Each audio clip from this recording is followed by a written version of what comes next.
Welcome to Searching for the Question Live. My name is David Orban, and I am very glad to have you all following the show. We are streaming on Facebook, on Twitter, on Twitch, on YouTube, and you can ask questions and make comments, and I will be able to collect them and answer them together with my guest as we are streaming live. And I want to thank all our Patreon supporters that are really helping for me and my team to put together the show. You can go to patreon.com/David Orban if you feel that what I am creating is valuable and you want to see it keep going. Today, our guest is Giordana Orban, Jordi. She's my daughter, and the reason I invited her is because she made a very interesting decision almost 2 years ago now to move from Italy to Seoul, South Korea. She was 19 at the time, and to say the least, we were surprised. And since then, she has been living there on her own.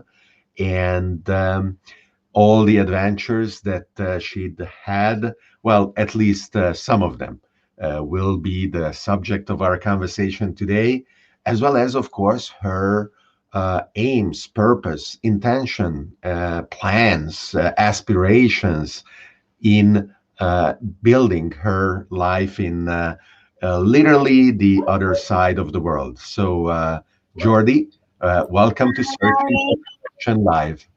Hi, everyone. Thank you for having me, David.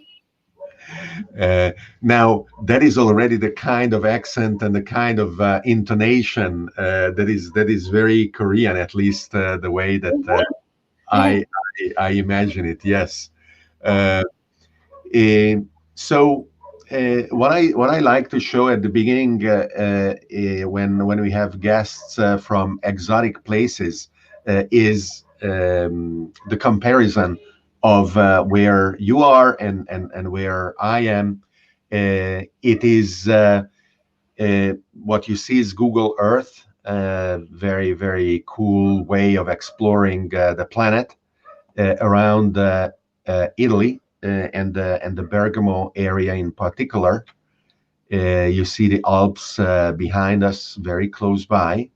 So let's now jump over to Seoul, South Korea, and you will see it is literally on the other side of the planet. Yeah.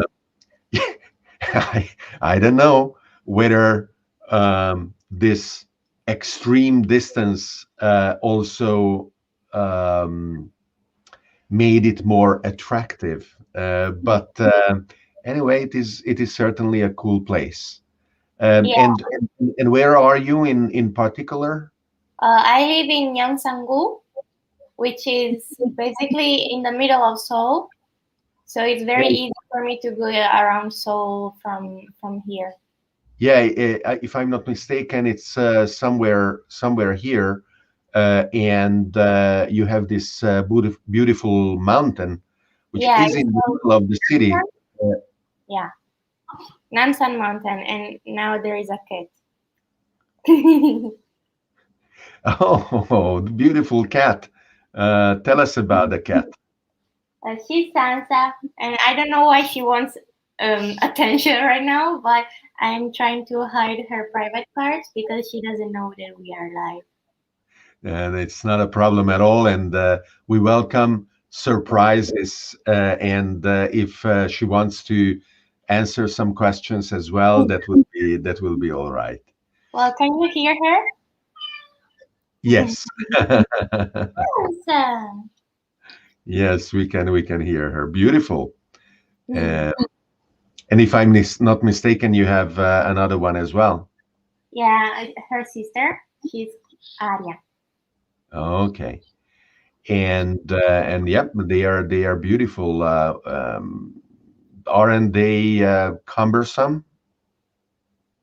What is Are that? they, They are well, are they main. look, they look needy, and they are very big, and Now they are not dangerous, but I better keep them fed. And yeah. as you can see, Sansa eats a lot. She's a little. Okay. So let's go back to to Seoul. Yes. Shoo her away. Tell her tell her to do something else. Let's go. Hi, Cosimo. Uh, what? Cosimo is here.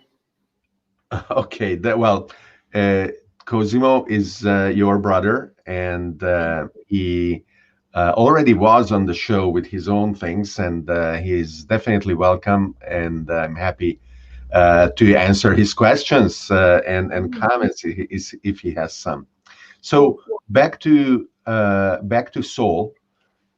How is it with COVID? Is it under control as it was at the beginning? Do you guys are you still in lockdown in some way, or can you move freely? Are all businesses open, like bars and restaurants? Yeah, for a long time, bars and restaurants and cafe were closed, and you could not go out with more than four people. So, for example, when the restaurants started to open up again, if you were more than four, you couldn't go inside, not even on separate tables. So yeah, it was very serious, and they took it as serious as it was. But right now, I think it's pretty much under control. And if I'm not mistaken, last time that I went to my doctor, I saw that the vaccine should be allowed for everyone right now. The rule is like first go, first served. What are you waiting for? Go and get it. Yeah, well, I've been a little busy because I just moved house and my house right now is a mess. My excuse for everything for being lethargic is being at home and cleaning, but I'm not doing that. Okay, well, my recommendation, if really you can get vaccinated, to do it as soon as possible. Yeah, It is looking like it is not going to be a final solution for everything because new variants are developing, and the protection of the vaccine is not definitive, but only for like a year or something. But even so, I would recommend everyone who can to get vaccinated as soon as possible, because if we can get the infection rate under control, it will allow us to move about freely without the fear of getting infected or infecting others. And that is how we can get the pandemic really under control.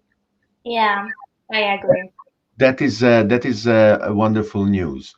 So let's go back a few steps, maybe a couple of years or as many as you wish. When did you decide that you wanted to learn more about South Korea, uh, even if maybe you were not sure you wanted to move there yet? Yeah, like when I was a baby, my older brother, he's very passionate about Japan. So since when I was a baby, he made me discover Japan and Japanese anime and culture. And with that, slowly I discovered on my own dramas, Korean dramas, and by that I slowly discovered more about South Korea because of course it's from South Korea. And yeah, I discovered more about the music. As you know, K-pop right now is very big all over the world. But yeah, when I was around 10 years old, I discovered that for the first time and I loved it. And you, David, know about it because I played the K-pop songs on my way to school. So it was in the car. You remember, right? Well, yes, and it was fun because at the time I knew very little about Korean music, pop music, K-pop, Yeah. and I love discovering new things, Mhm. and it was fun to recognize its own unique style, Yeah. which for me was surprising because actually it um, allows groups to play country, to play blues, to play rock, to play almost every possible musical style, With while a still song. on top is K-pop. So, Yeah. so it is able to welcome and to embrace different musical sources and musical cultures while preserving its own identity. So that Yeah. was for me intriguing and interesting. Yeah, for me too, I guess, because I remember the first song, K-pop song that I ever heard, and it was something that I I never heard before. Like you said, it was very unique. Even for me, that I was a baby, I didn't know much about music in general. But for me, that one genre of music really stood out, and and yeah, like that. So, through Korean drama, through K-pop, and sorry, how do they call anime and manga in Korea? Uh, Anime is just cartoon, I guess, Okay, and manga in Korean are manhwa. manhwa. Mm. So through all that, you learned about Korean culture, Yeah, and then you also had the opportunity to visit a few years ago. I don't know how many years ago, right? I know. I Well, was 15. I was 15 and we went together, David, well, for my birthday. So I was 15 and then 16. We went there, we stayed 1 week. And I remember most of it, but I also remember that I had a very high fever all of that week, and so my memories are a little confused, but yeah, I loved it anyway. I remember that you helped me explore the city while you were working with one of your friends, and she's now still even my friend, and she explored the city with me. She lived there, Himanji. Hi. And I remember that I tried Korean food for the first time. I saw obviously these many Korean people for the first time. There are not many Korean people in Italy, right? And it was amazing. Even if I was sick, I really remember that we also went to see some K-pop stuff, and it was very fun. so that gave you a direct appreciation of this culture, which is indeed very different from Italian culture and Italian food with which you grew up. And did you already think that you could live there or move there, or that is something that you decided a little bit later? I, Yeah, I didn't, I didn't know that you had this in mind until you told me 4 years later when you were 19, but maybe you already knew. Yeah, I know. I didn't even think about it. I think I was thinking more about going to Japan or somewhere else, also America for some time. I wanted to go live there in Los Angeles, Oh and yeah, I remember that. yeah, and but I always knew that I wanted to move out of Italy, not because I don't like it. I love Italy, but for some reason, I always wanted to move out and explore more and live more. So yeah, I when I came here for the first time, I don't think I was already considering living here. Nor was I when later I decided. Like it was uh, pretty out of the blue even for me. Okay, okay, that's interesting. Yeah. Uh, so before we will go back to Seoul and your life today, but tell me a little bit about your uh, other aspect, the fact that you are part of the entertainment industry today. We will talk about the Netflix series that you are part of, and other activities as a singer and so on. But before we do that, tell me how you started. You, for example, you have a YouTube channel that has twice as many subscribers as mine, and I am definitely jealous about your popularity. Uh, Yeah. you are a beautiful young woman, and I am not. So that certainly helps. Even though we aim for gender equality, it looks like it can be sometimes advantageous to be young and beautiful and female. Uh, Yeah. so how did you decide? Because for a lot of people, it is hard to um, to be showing your emotions, to be sharing your thoughts, uh, or to dress and wear other people's emotions and thoughts, which is the profession of an actor and an entertainer, right? Yeah. So how I decided to start YouTube? Uh, that's the question.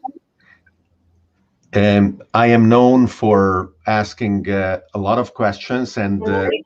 you're right. This time around, I combined too many. So yeah, why don't you start with what you just said?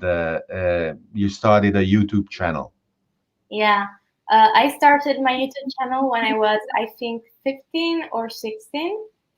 And it was right after, I believe, right after I stopped going to high school for my mental health issues. And for some reason, I wanted to express my mental health issues in a video and to show it to people. I had videos before that too, but I by no means wanted to become a YouTuber or something like that.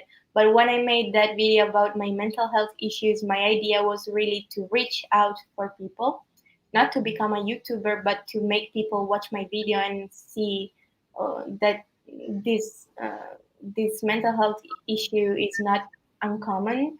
So And what issue is that? And how are you handling it, or how did you handle it? I mean, looking at you right now, you look pretty fine, and I don't know, but yeah, I tell us about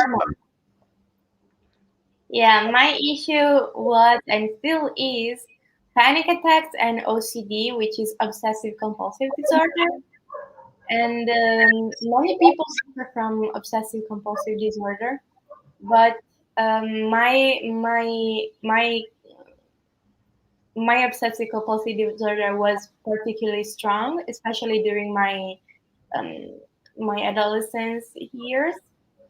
And yeah, for that reason, I started to make YouTube videos about that, and it was very liberating because I had obsessive compulsive disorder for most of my life. I remember even when I was a baby, maybe 6 years old, I knew David would go maybe somewhere around the world on an airplane. I had this fear of an airplane for you, not for me, and I would give you a peluche, like a toy to bring with you. Like this is your lucky thing. charm. Yeah, yeah, I remember that, and it was very sweet, and I didn't mind having a little toy with me. And And so for you, it was really important. It represented a way of coping. It represented a way to keep you alive. So I knew that if you had that toy with you, the airplane would be fine and everything would be fine and you would be okay in America or wherever you were going that time. So it was basically like every other action from my OCD. It was aiming for other people to be safe because in my obsessive compulsive disorder, my thoughts are mostly about other people's safety. And my tics, the things that I do when I have OCD and my thoughts are going crazy, are always aimed for those people to stay safe. Like my brain tells me, if you don't do this thing, they are gonna suffer or do something. So yeah. And you are extremely open and spontaneous. The video that I am showing right now, for example, you are crying on the video, and it is very, very emotional, Yeah. not only for you but for people who are watching it as well. And I think it is wonderful, and it really resonated with a lot of people, as you say. You have hundreds and hundreds of comments and tens or hundreds of thousands of views on these videos.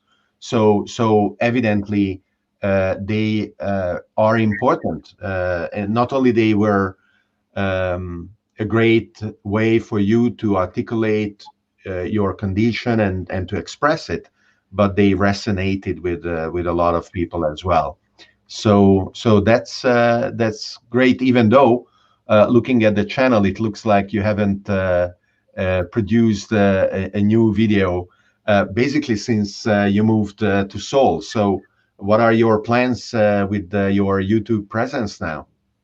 Yeah, I didn't publish anything since I moved here, and even for a small time period of time before that, because I was just about to go out of this phase where I am like basically useless in my own body and life, and I was just starting to discovering what I could really do with myself and my life and my what opportunities I was not taking advantage of because of my anxiety and my mental health issues. So in that period of time, I was going from one stage to the other, where the other was when I was basically angry with myself, angry with my mental health issues. And in that time, I focused only on myself. I decided to cut my hair, to move to South Korea, and to take take how do you say, like take my life in my hands. Is that how you say it? Yeah, take your life in your own hands. Absolutely.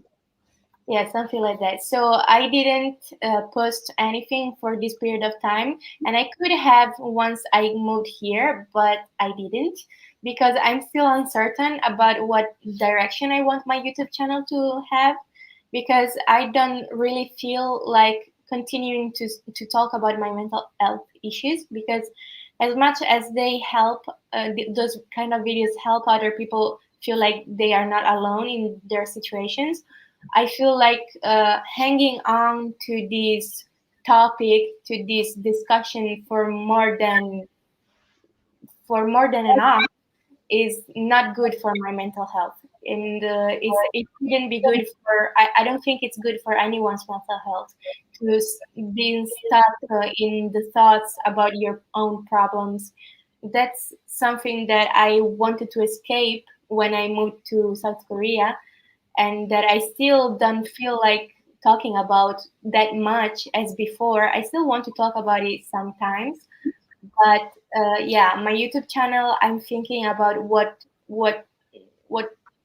which way to bring it, and I'm thinking about videos about Seoul, about my life here, and of course Well, about how I cope with my mental health issues with my life here, but not focusing only on my mental health issues. I agree with you. You have the opportunity to, in a certain way, redefine yourself, which is also what you started to do with your Instagram, where certainly the image that you are projecting is different, and it is a great way. I agree that it doesn't matter what challenges we have, and it is very good for us to be able to communicate these challenges and to let other people understand that maybe what they are feeling is something that a lot of other people feel as well. But at the same time, they shouldn't define us. It is not what we are. They are part of a path, and moving along that path, there are a lot of other things, a lot of other opportunities, and so as you design your online presence and the image that you are projecting, I agree that moving beyond what was before is good. Yeah. So let's jump back to the things that you are doing right now, and tell me about Vincenzo, which is which was quite amazing. I discovered it because Netflix was recommending that I should put it in my queue, and I said, "Wow, this is a very strange story, an Italian Korean mafia story." And I sent you a message, "Hey, Jordi, check this out," and you responded, "Well, but I'm in it." And that was kind of a shock. So tell us about Vincenzo. Yeah. I, as much as I would like to say that I'm in it, I'm not a character in it. I was only an extra in it for 2 times already. There are not many Italians in South Korea right now. And as much as I would like to say, yeah, I have a character in that TV series, it's not quite there yet. But it might be because maybe they will do a second season. I'm not sure yet. But right now, I participated in the drama 2 times. One time as a voice actress for an Italian scene, because as I said, there are not many Italian speakers in South Korea right now. And I'm an actress, so I could do it quite easily. And the second time was just a couple of days ago that I went to be an extra for one episode, and I was one Italian passenger, first class passenger on an airplane where the main character was at. So it was very interesting. I was going in and out of the frame, of course, but it was just good enough for me right now, and it was very magical and interesting. I saw the main actor with my own eyes, and it was very handsome, of course. Well, and here is the photo of the prop or the scene, the fake airplane that they put on. And yeah, I will be very curious to watch it when it is going to air on the Italian version of Netflix. Yeah, Now, one thing that you might want to check with the production is if the people in your role get credits. Uh, and I don't know what the official rules are, but you could put it, or it could be automatically put in that case on your IMDb profile, right? yeah, Uh, IMDb is kind of the universal repository today of entertainment professionals, and it would be cool to see you there as well. after your brother is already on IMDb. Is So he? yeah, oh Oh, yeah, no, yeah, he's got credits with his special effects work oh, on IMDb.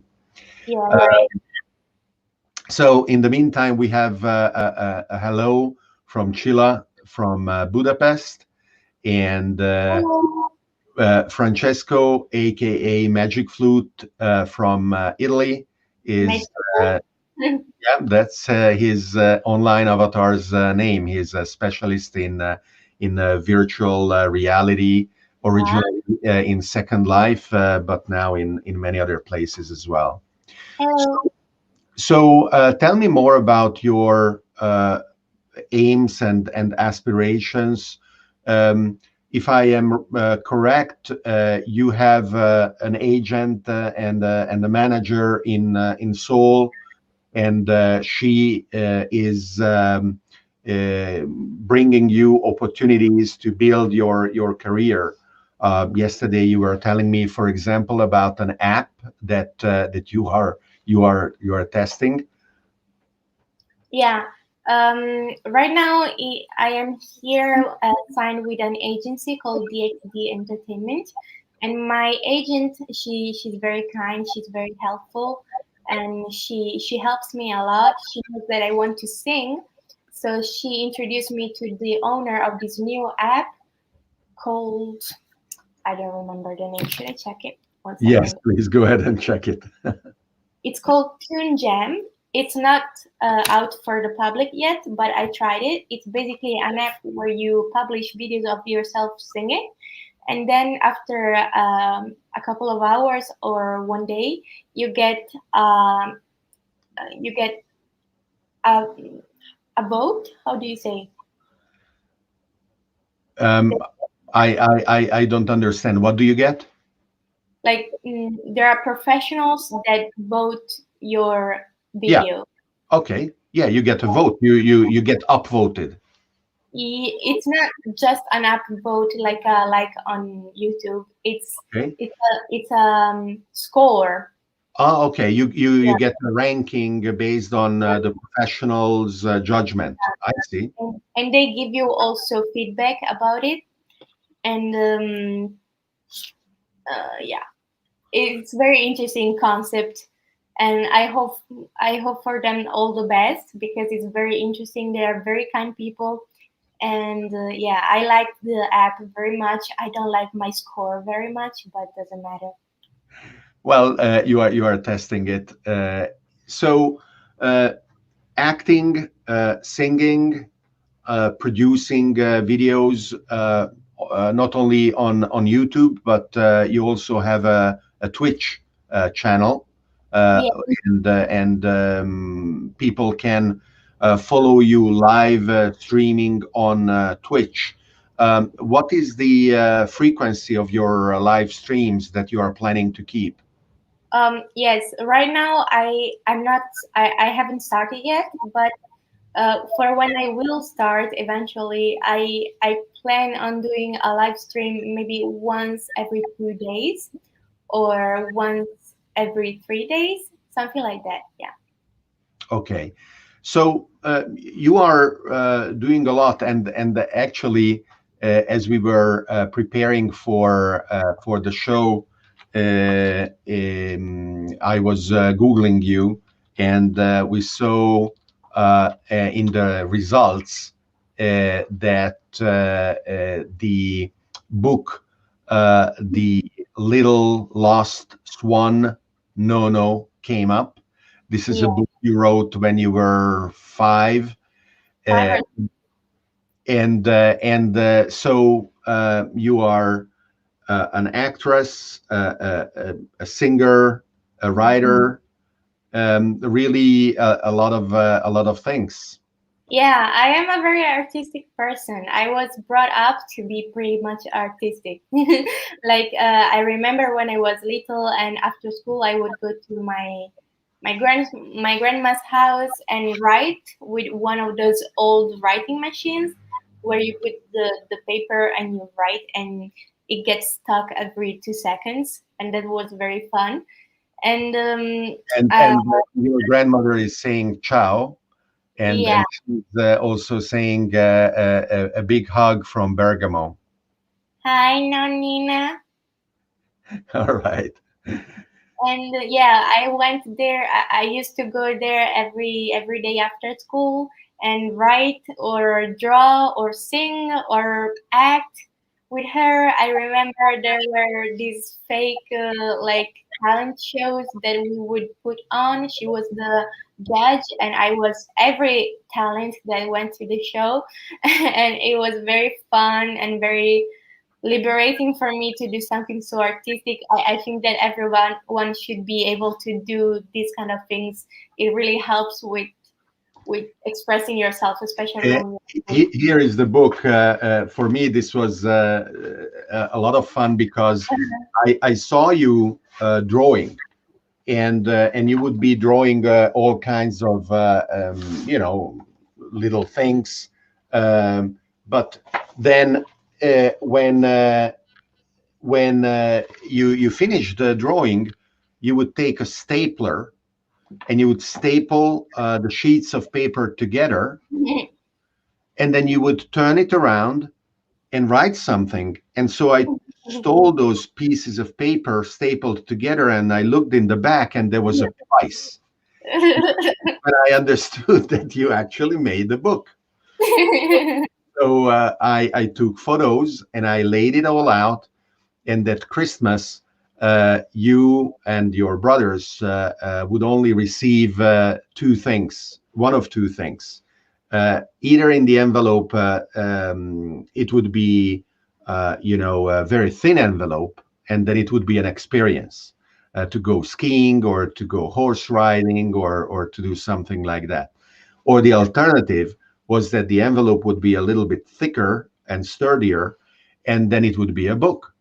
And so you developed kind of a spontaneous reaction to check the envelope before opening. So that Christmas, you were maybe aiming for an experience rather than a book, but then you opened it, and little by little, you realized that it was your book with Yeah, actually your photo. This is you at the time, and your bio. So that was a lot of fun. yeah, And so what are you planning to do in Seoul for the next period of time, whatever that may be? yeah. Um, right now I'm planning to, well, after cleaning the new house and putting everything together, I'm planning to start singing lessons again and Korean. I really, really, really want to become fluent in Korean as soon as possible. And I want to lose weight because I gained a little bit in this quarantine, like in this period of lockdown. And Didn't we all? yeah, and I'm planning to, yeah, by doing these things, higher my chance at getting new jobs and new opportunities. I already had many, many different kind of opportunities since I came here, and I'm planning on having even more and planning on making money out of it and being able to support myself. And yeah, I'm planning to do many things and many fun things. That's great. Um, and how is um, how do the opportunities that foreigners living in Seoul combine with the local culture? I highlighted at the beginning of our conversation how K-pop is a very welcoming type of music that embraces other styles. Is that true of the social networks? And I mean physical social networks, not the digital ones. Mhm. Is it easy or is it hard to find acquaintances and friends and interact with the people locally?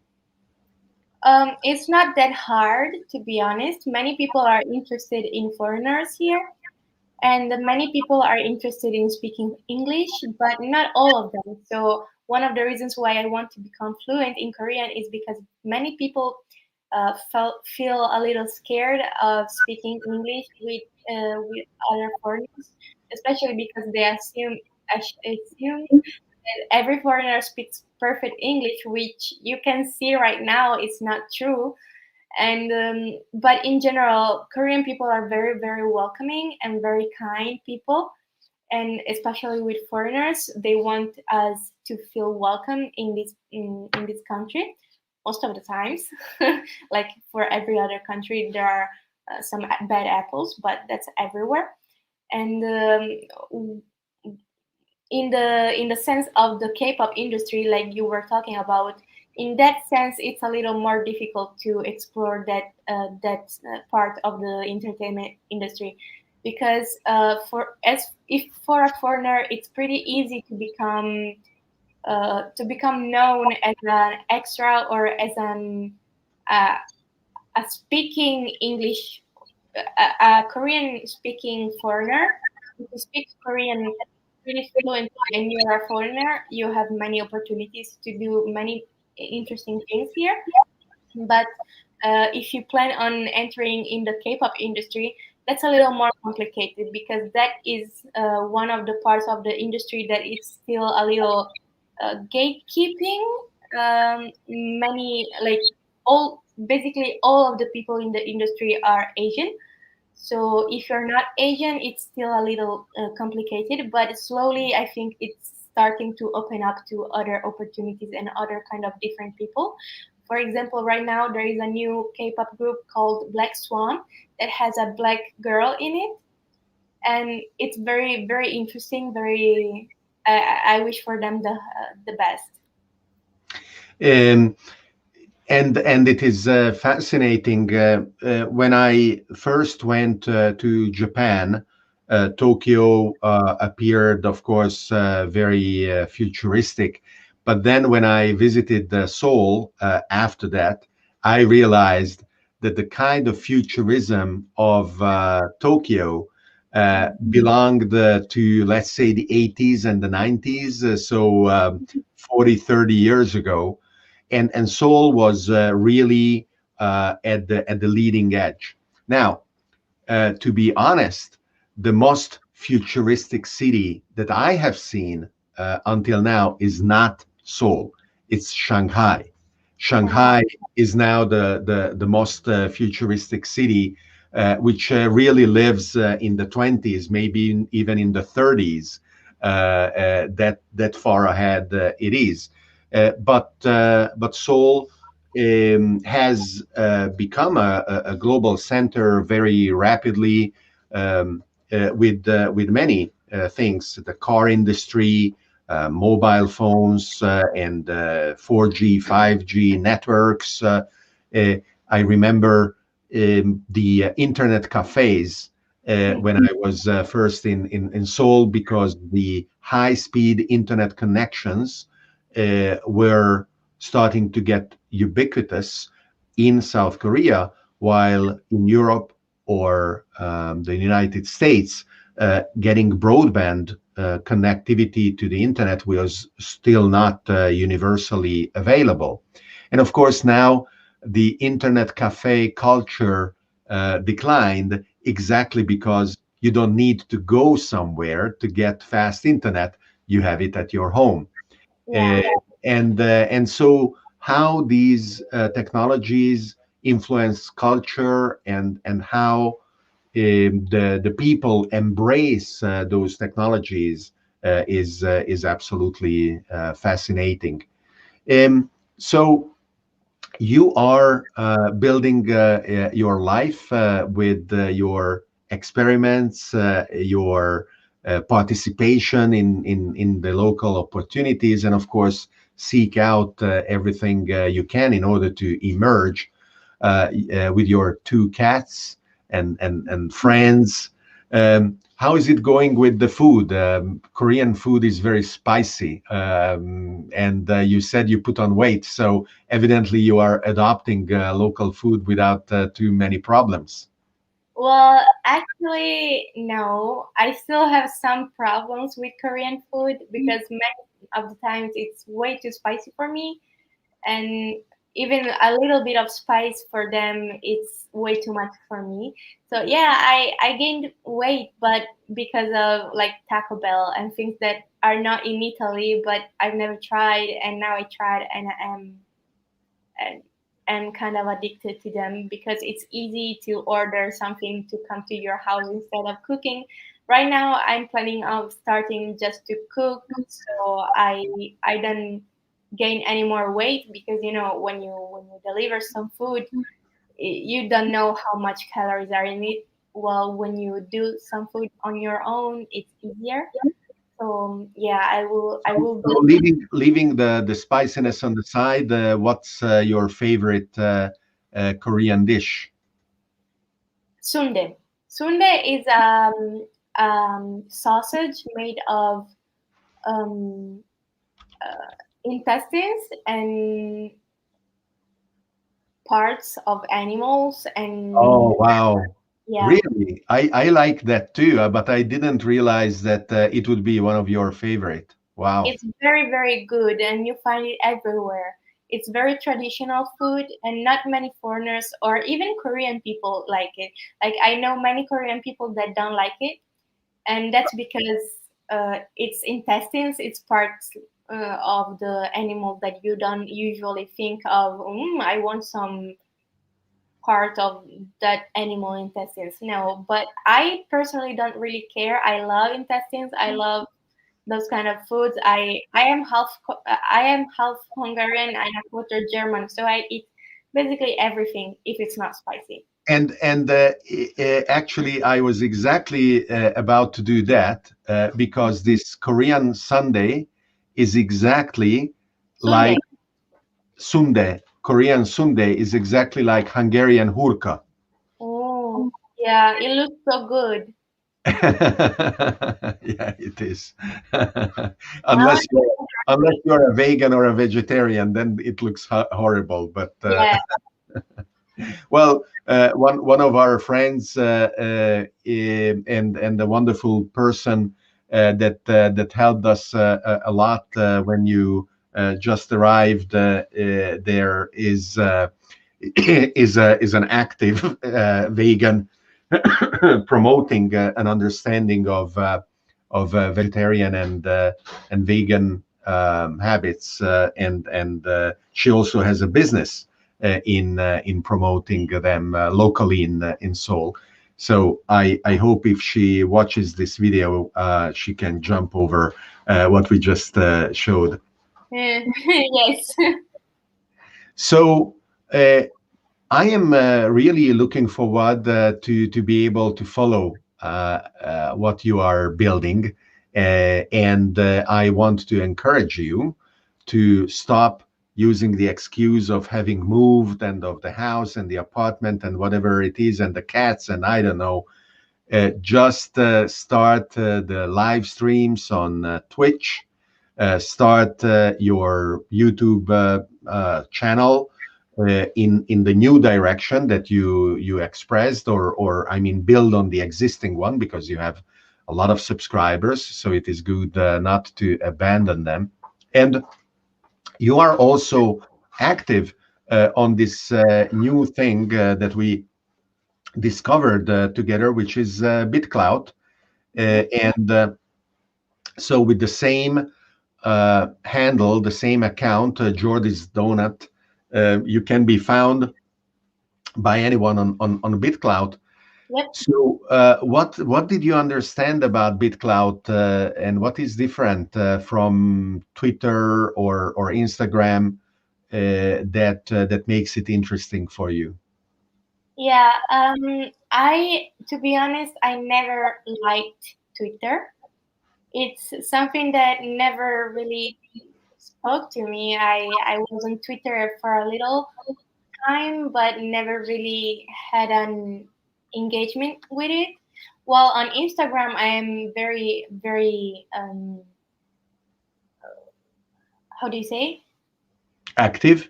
active. Yes. And I really enjoy talking with the people that follow me, etc. Well, Big Cloud is basically something that merged the two things plus monetary value on the things that you do and the things that you share, and people can invest in you and in the ideas you promote. So that was something very interesting for me because that's not a feature that's on Twitter or on Instagram. So that part of it also interested me, and I hope that with time it can develop a little more and become a little more user friendly and a little more appealing to the eye, because I think that's a very big step for it to become more globally used. And yeah. Yeah, BitClout is barely 2, 3 weeks old, and until a week ago, it required a password for anyone to register.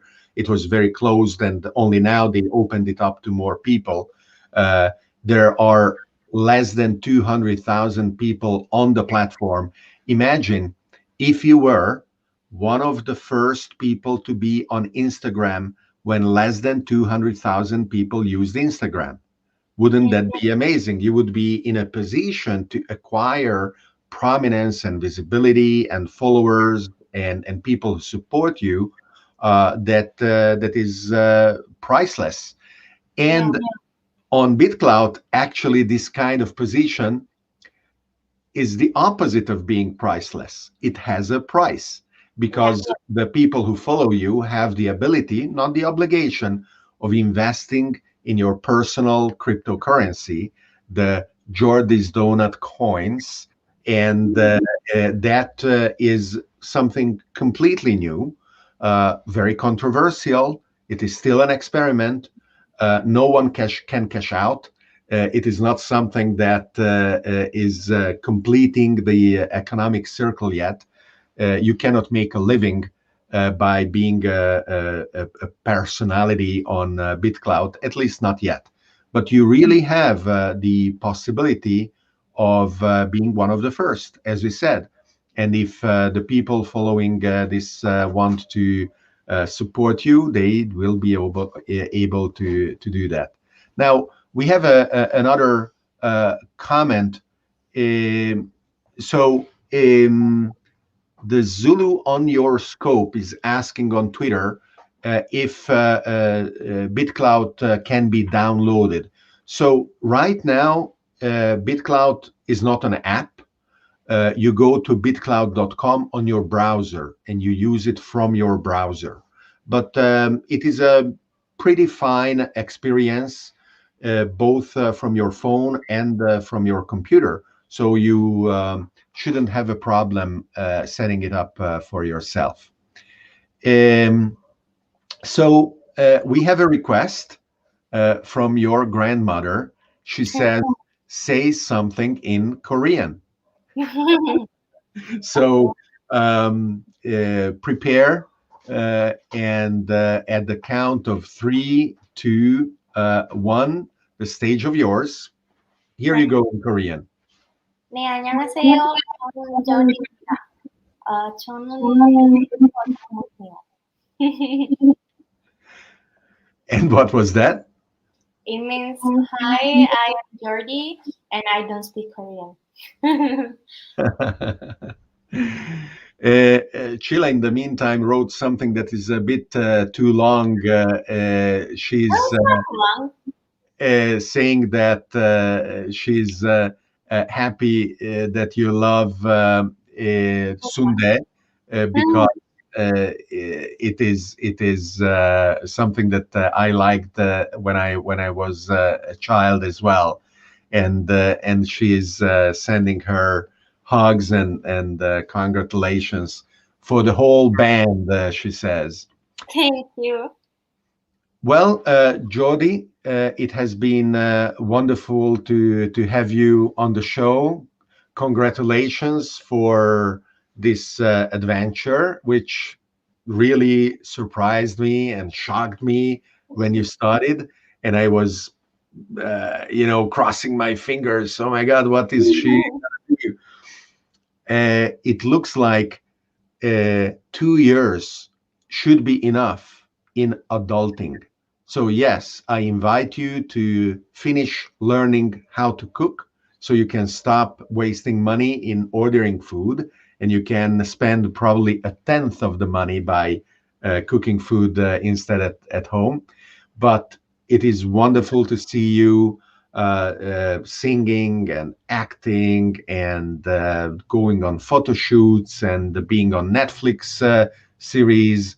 So, congratulations again. Thank you for being here, Thank and please come back. Next time, whenever you have news, whenever you want to share something with the world, you. until such time that you will be so famous that I will need to go through 2, 3 layers of gatekeepers before getting to you, and then No. you will either accept or not accept to come back on Searching for the Question Live. Yeah, thank you very much for having me, David. It was very fun. So I will now say goodbye to our followers. Please stay on as I stop the broadcast so that we can also say goodbye in private. Okay. Thank you, everyone, for being here today with us on Searching for the Question Live. You can support Searching for the Question Live as well as the other shows that together with my team I produce by going to patreon.com/David Orban. And yes, I also have a BitClout account, and I am eager for you to check that out as well. I'm excited about this new thing and eager to keep experimenting with it. And I invite you to do the same. bitcloud.com/David Orban, where you find me. Thanks again. And I'm looking forward to having you at the next episode of Searching for the Question Live.